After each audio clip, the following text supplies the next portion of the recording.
There is one job no CEO should delegate. That job is interviewing. Larry Bossidy, who turned around Allied Signal, said that the most important role of any manager was interviewing. Jack Welch spent over 50% of his time hiring because getting the best athletes in your team is the thing that will lead your company to success. And yet, we are so bad at interviewing.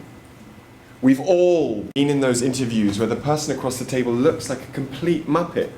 They lunge like cougars at biases, at conclusions. And yet, we could, by implementing a structured, well thought out interview process, become great interviewers. The best athletes don't just turn up on the day and race. They spend months preparing and training. Usain Bolt didn't end up like that by just turning up on the day. So Scott's going to tell us why interviewing is important. Lauren is going to tell us the biases that affect our judgment. And Jorge is going to tell us how we can become better interviewers. So interviewing well is important because it allows you to select and attract the best candidates. Pure and simple. You interview well, you'll be able to better select and attract the best candidates. So just by show of hands, who here actually interviewed in their job before the business school, before you came to GSB? Okay, me too. Now keep your hands up if, as part of that process at your old company, you were given rigorous training on what to look for or how to select the right candidates. Okay, so we have 2 hands. So even though companies and people like Jack Welch recognize that interviewing is really important, there's not a lot of training that goes on. In fact, oftentimes people report in surveys that interviewing is an area that they feel really uncomfortable in. And the bad news is, for all of us that are leaving the GSB and going to kind of middle management roles, if we go there, will be this discomfort isn't going away. It's going to get even worse as our job requires us to interview more frequently. Now, so you know that it's important to select the right candidate, but attracting the right candidate is actually really important. Because if you're like me, you've probably been in an interview where you face really silly surface questions that made you think, gosh, this guy who's interviewing me isn't that bright. And maybe you even felt like this little comic. Where do I see myself in 5 years? Another dumb question, prison. So these questions are silly, but a lot of times these questions get asked. And so just to demonstrate how bad some interview processes can go, we'd like to demonstrate a quick interview of an interview process that's all too often actually happens. So Andre will be playing the candidate at Dropbox, and I'll be playing the interviewer. And so, who do we have? Andre Haes? I'm really great at reading people, so I don't need to read his resume. Hi. Hi. Hi, hello. Hey, why don't you tell me a little bit about yourself? It says here you went to the GSB. Hey, I went to the GSB, class 2003. Great. That's awesome. So maybe the first question, how's your golf game? Oh, it's actually, it's really come on. I skipped a lot of classes to go on the course, so that's great. Yeah, I like Dropbox, but hey, when I was GSB, that was an amazing place. Man, I miss it. I've been asking the other folks about modeling skills. That's important here, but based on your background, you went to GSB, and you can probably model pretty well, right? I haven't done that. Actually, yeah, I'm probably pretty good, yeah. Yeah, super. Well, I got some more work to do, so I think you're a great fit. I'd love to hire you. Great. Well, hey, welcome aboard, Andre. Thanks.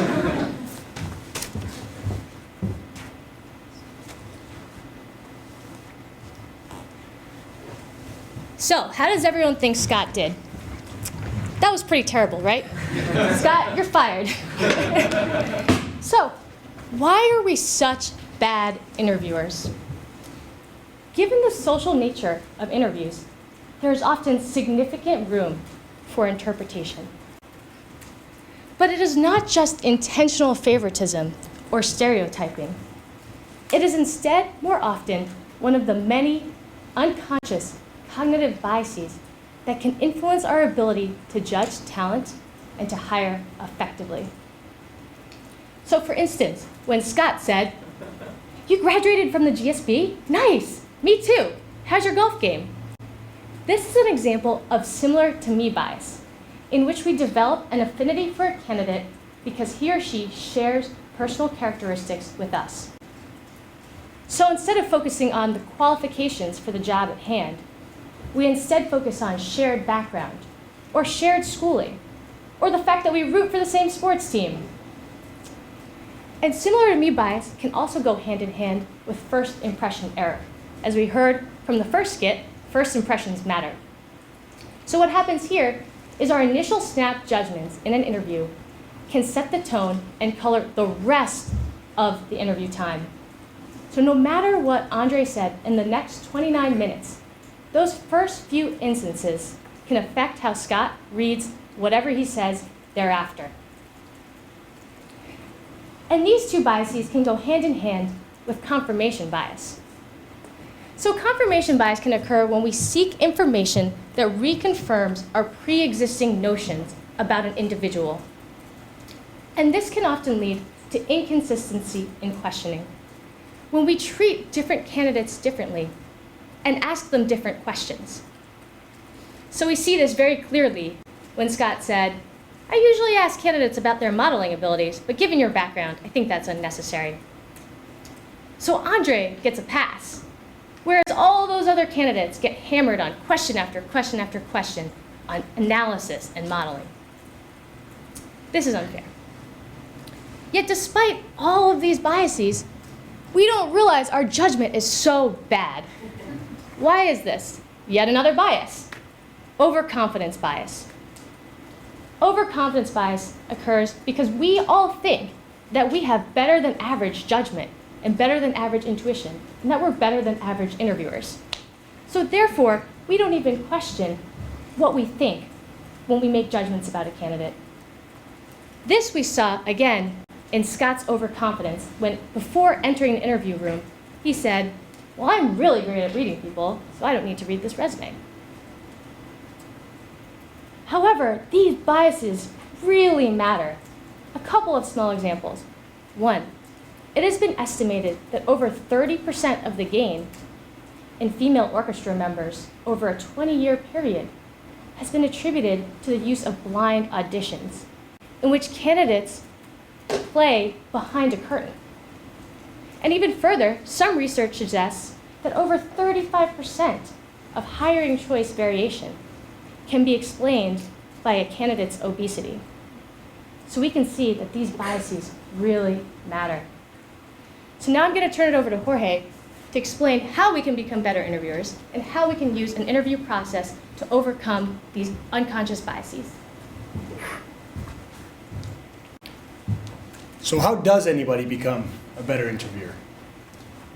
As with all forms of strategic communication, the answer lies in preparation. I'm going to share with you today 3 steps which anybody can use to outline a process that is far more efficient than than what we've been talking about here today at actually selecting the right people for the job. The first step involves thinking carefully about the person that you're going to hire, about their job profile. Job profile, think about it as a picture, the ideal portrait of what this candidate is going to look like, or must look like, to fulfill the needs of the position. And it is this picture against which you can then compare every one of your candidates and ensure that you have the best fit possible.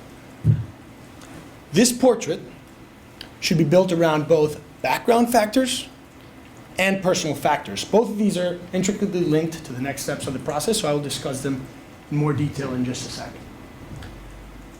The second step is to select for resumes that meet these requirements. Now, the resume selection stage is the gate to the process. And this is where you want to really focus on not letting commonalities or your gut feeling get in the way to allow them through the door. You have to focus on the education and the experience requirements that are required of a person to get this job.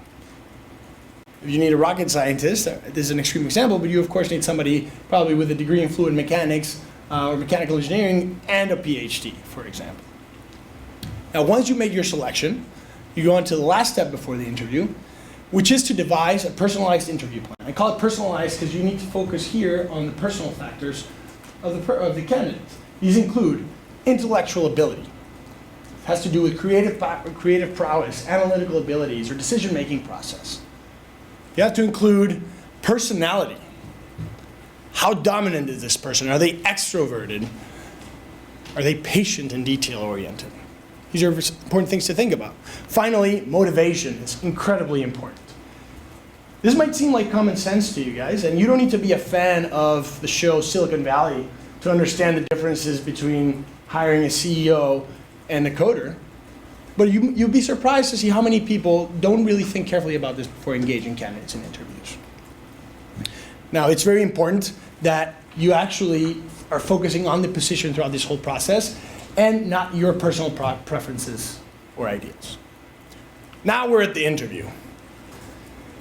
It's very easy once you get to the interview and you have a resume in front of you, to let that sort of take control and be your agenda. Do not let that happen. You need to come into this interview with a set of topics that you're going to use as your agenda.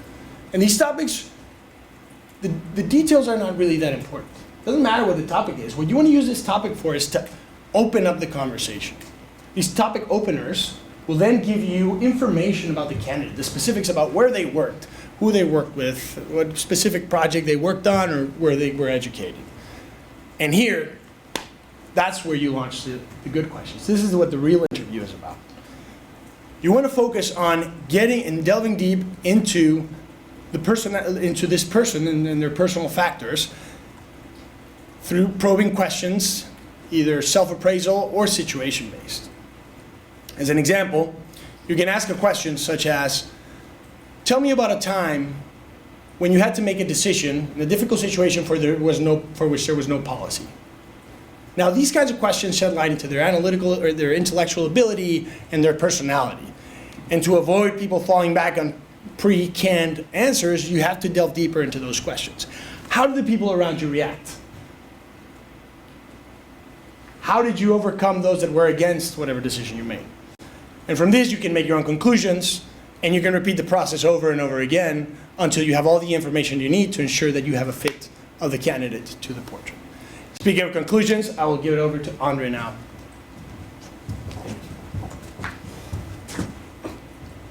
There is nothing more important than getting the rock stars on the rocket ship that you want your company to be, the best athletes in your team.